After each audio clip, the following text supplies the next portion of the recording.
Good morning विद्यार्थी मित्रांनो, आज आपण गणित हा जो पेपर एक आहे आपला, या पेपर एक मधला भाग एक करत आहोत।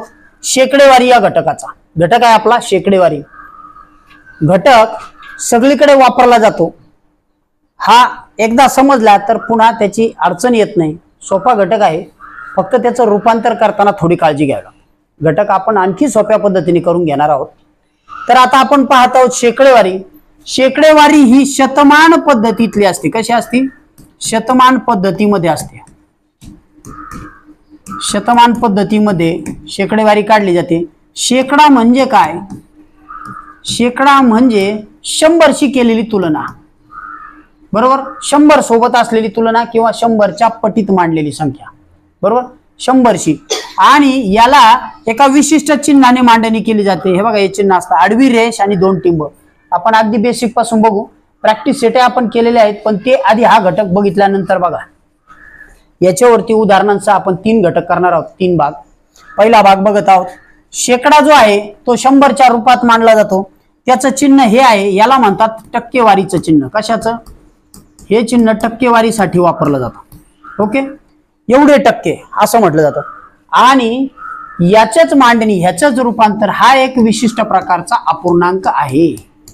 अपूर्णांक आहे तो कसा असतो बघा, 100च्या पटीत मांडलेला आहे। छेद त्याचा कायम 100 असतो। वरती कोणताही अंक असतो, 1 ते 100 पर्यंत कोणताही अंक असतो। ठीक आहे, म्हणजे काय?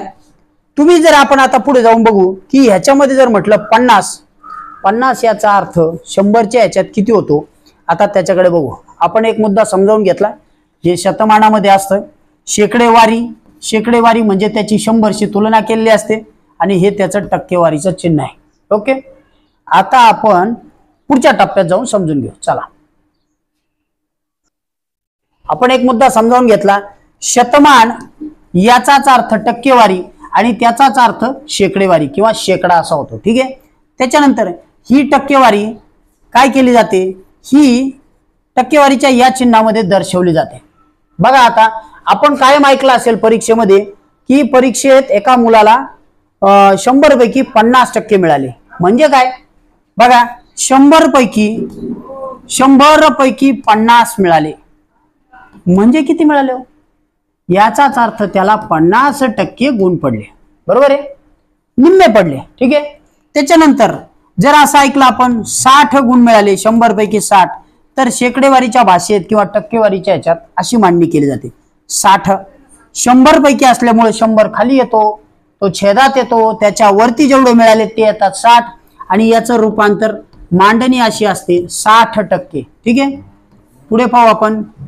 जर एखाद्याला 70% पडलेले असले, 70% याचा अर्थ 100 पैकी 70 गुण, त्याची मांडणी अशा पद्धतीने केली जाते 70%।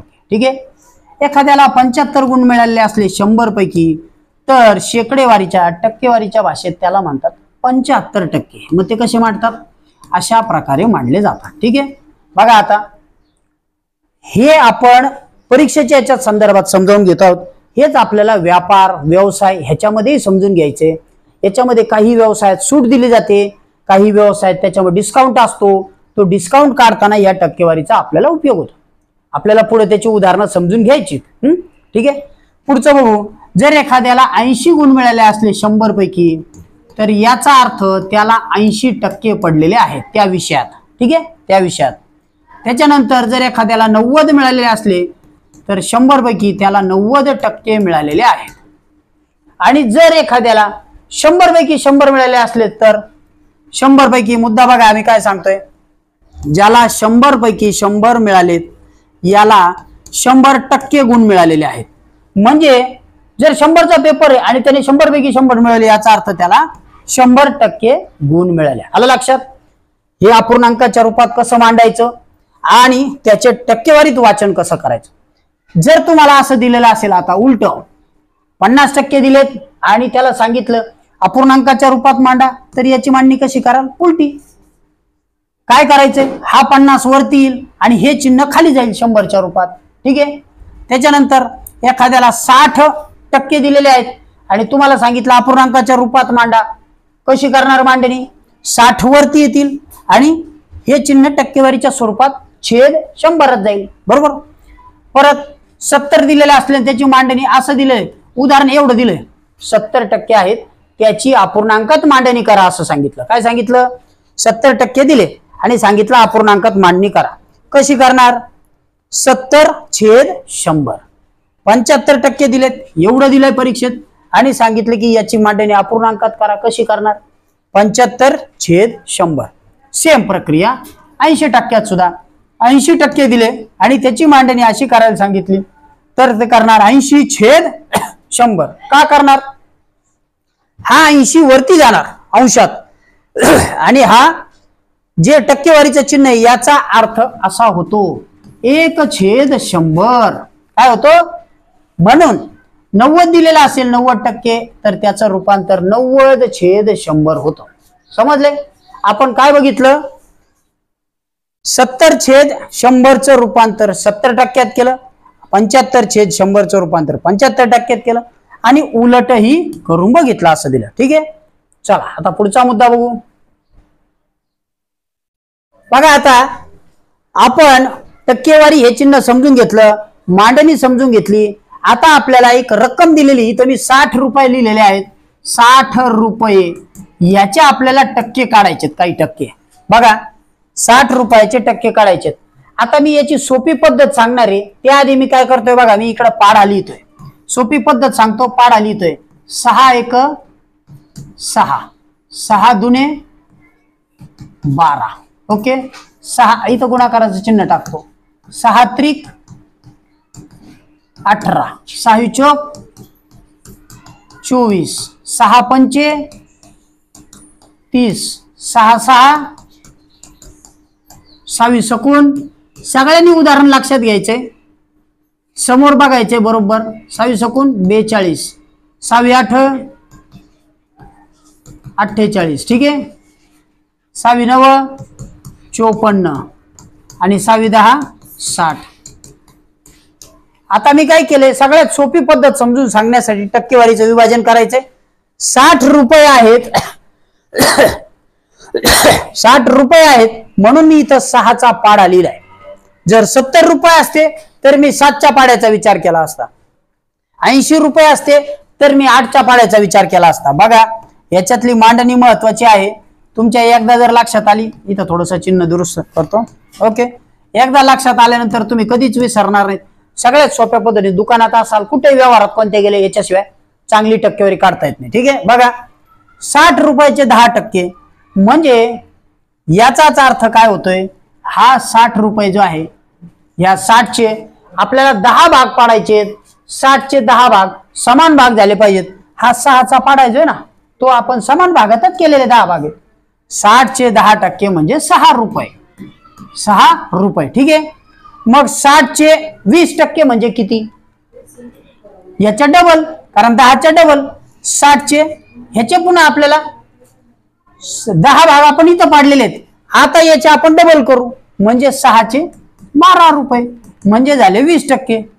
मग आता आपण 1 भाग 5 याचा 10% काढलेले, या 10%कडे फोकस करायचा. 60 रुपयाचे आपण 10 भाग पाडून घेतले, त्यातला पहिला भाग आला आपला 6 रुपये, हा झाला भाग 1. त्या 6च्या मदतीने आपल्याला पुढे चालायचे. कधी पण तुम्हाला 70 रुपये सांगितले तर 70चे 10 भाग पाडा आणि नंतर पुढे विचार करा. आता आपण 6चे 10 भाग पाडून घेतले, 6 रुपये केले, मग त्याच्या डबल झाले. मग आता 60 रुपयाचे 30%, मग ह्या 6ला ह्या 3 ने गुणा 18 रुपये. तिकडे बघा बरोबर चालते. 60चे 40%, 6 चौक 24 रुपये. 60चे 50%, 6 पंचे बघा, इथं 24 झाले, इथं 18 झाले, इथं 12 झाले. इकडे तिकडे लक्ष द्या फक्त. 60चे 50% 30 रुपये. 60चे 60%, 60 रुपयाचे 60% 36 रुपये. 36 रुपये. 60चे 70%, हे काय इथं काढले ते बघा, या 6 आणि 7ला गुणलेले, 70%ने गुणलेले, इथे किती झाले 42 रुपये. आले लक्षात? आता तुम्हाला जर विचारलं 60 रुपयाचे 80% 48 रुपये, 60 रुपयाचे 90% 54 रुपये, 60 रुपयाचे 100% 60ला 60 बरोबर, समजलं? इतकी सोपी पद्धत आहे 60 रुपयाची. आता मी हा पाढा असाच ठेवतो आणि या 60चे फक्त 600 करतो. मग काय बदल होईल ते आपण पाहू. ठीक आहे, म्हणजे आपण 60 रुपयाचे 10% काढले होते, आता आपण 600 रुपयाचे 10% काढू. ओके, चला बदलून घेतो. बघा आता आपण काय करतोय, 600 रुपयाचे टक्के काढायचे आपल्याला. 600 रुपयाचे टक्के. ठीक आहे, तुमच्या समोर मी 600 रुपये लिहिले. आधी आपण 60 रुपयाचे काढले होते विद्यार्थी मित्रांनो, आता 600 रुपयाचे काढू. 600 रुपयाचे 10%, 600चे समान 10 भाग पाडा. किती होणार आहे? 6 तो 1 भाग आणि ह्या शून्याने गुणल्यावरती होईल 60 रुपये. 600चे 10% होतात 60 रुपये.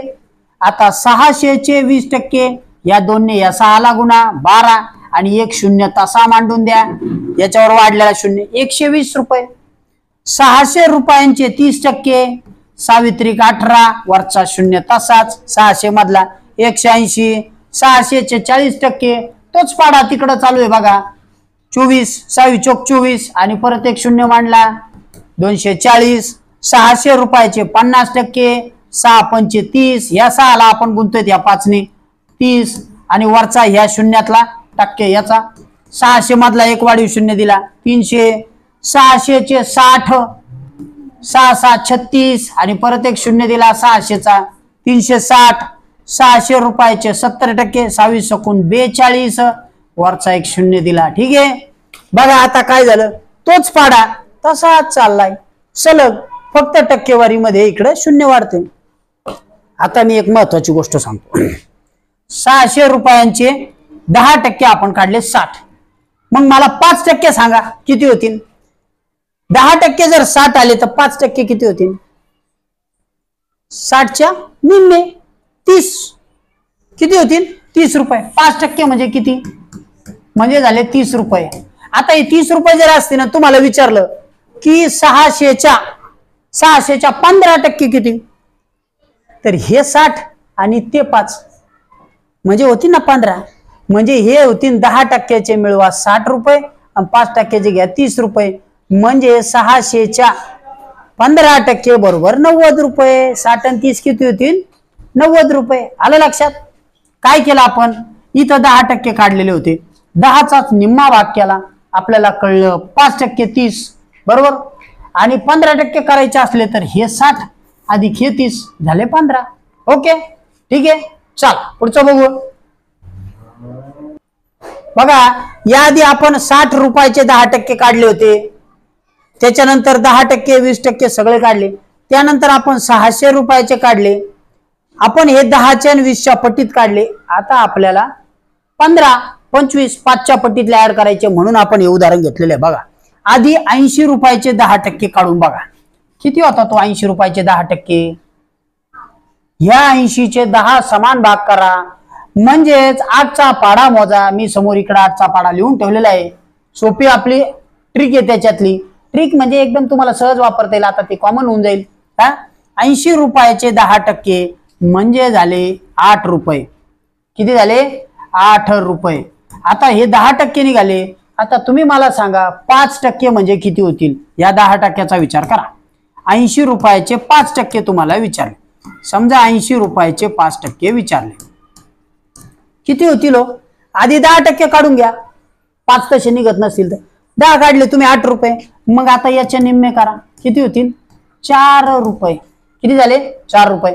आता तुमच्याकडे 5% आलेले आहेत बरोबर, तुम्ही कशातही मिळवलं तरी होऊ शकतात. आता 15% करून पहा. असं विचारलं 80 रुपयाचे 15%, कधीही विचारलं सगळ्यात आधी 10% काढा. कोणत्याही गोष्टीचे 10% काढा आणि त्याच्यात ते ऍड करा. किती निघतील? 10% निघाले की त्याला 50 म्हणलं की त्या 10ला 5 ने गुणा.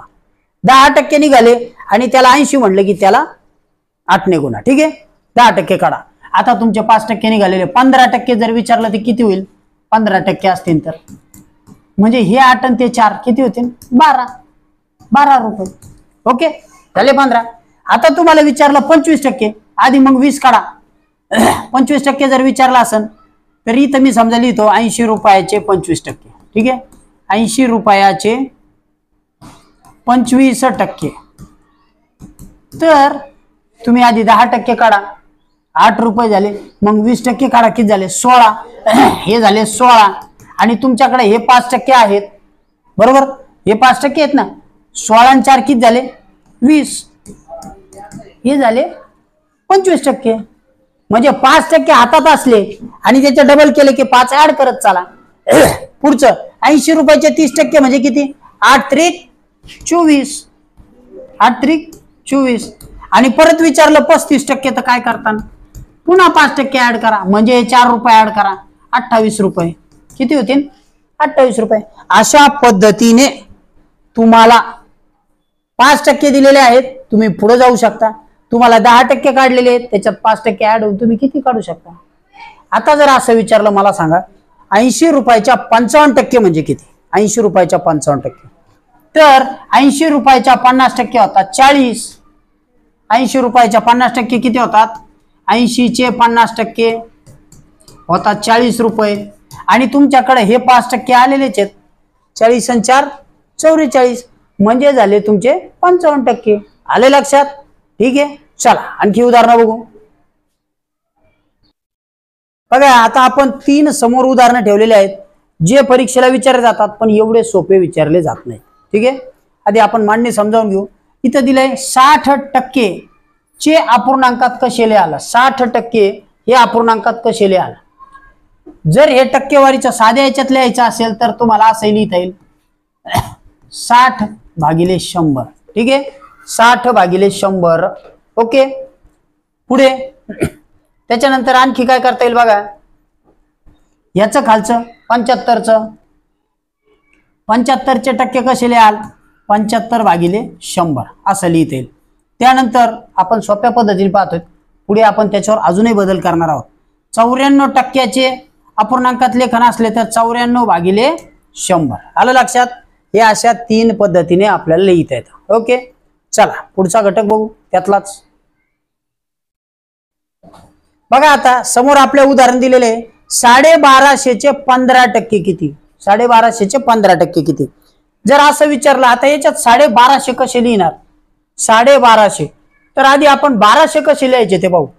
शे म्हणजे काय मला सांगा, शे म्हणजे शतक, शतक म्हणजे काय 100, 100ची हे 2 शून्याकडे लक्ष द्या. आता मी काय सांगतो बघा, 2 शून्याकडे बघा, 1250, आता आपल्याला 1200 लिहायचे, मी इथं लिहितोय 1200, ठीक आहे. 1200 कसे लिहिणार, 12 आणि याच्यातले शेचे 2 शून्य, 1200. 1300 लिहायचे असतील तर कसे लिहिणार, 1300 म्हणजे 13 आणि हे शतकाचे 2 शून्य, 1300. 14 असतील तर काय लिहिणार, 1400, कसे लिहिणार 1400, 1400. आले लक्षात. पुढचं लिहून पाहतो, 2500 असेल तर कसं लिहिणार, 2500, 2500 कसं लिहिणार, 25 आणि हे शतकाचे 2 शून्य, 2500 झालं. 25,000 असतील तर 3 शून्य द्या, बरोबर. 25,000 असतील तर 3 शून्य, 35,000 असतील तर 1000चे 3 शून्य द्या. तसं 2500 झालं, अजून असलं 3500, 3500 कसं लिहिणार, 35 काढा, शतकाचे 2 शून्य द्या, झाले 3500. आले लक्षात. आता हे आपण शे पाहिले बघा, आता इथं 1200 पण त्यांनी साडे दिलेला आहे. साडे म्हणजे 100च्या निम्मे, साडे म्हणजे निम्मे, मग 100च्या निम्मे 50, 1200 झाले. हे 1200 आणि साडेचे 50 मिळवले म्हणजे 1200 अधिक 50, हे झाले 1250. हे काय झाले 1250, बरोबर. आता हे झाले आपले 1250, बरोबर आहे.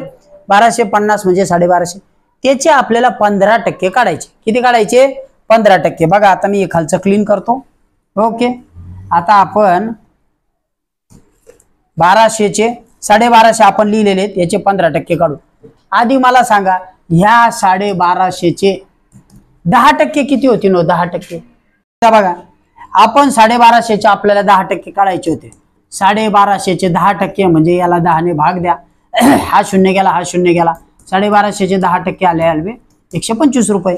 आणि याच्या निम्म्याचा विचार करा, 5%, हे 10% होते ना, मग याच्या निम्मे 5%, म्हणजेच याच्या निम्मे 120च्या निम्मे किती होतात, 120, 125 आहेत ना इथं, याच्या निम्मे होतात 60 आणि या 5 रुपयाच्या निम्मे होतात 2.5 रुपये.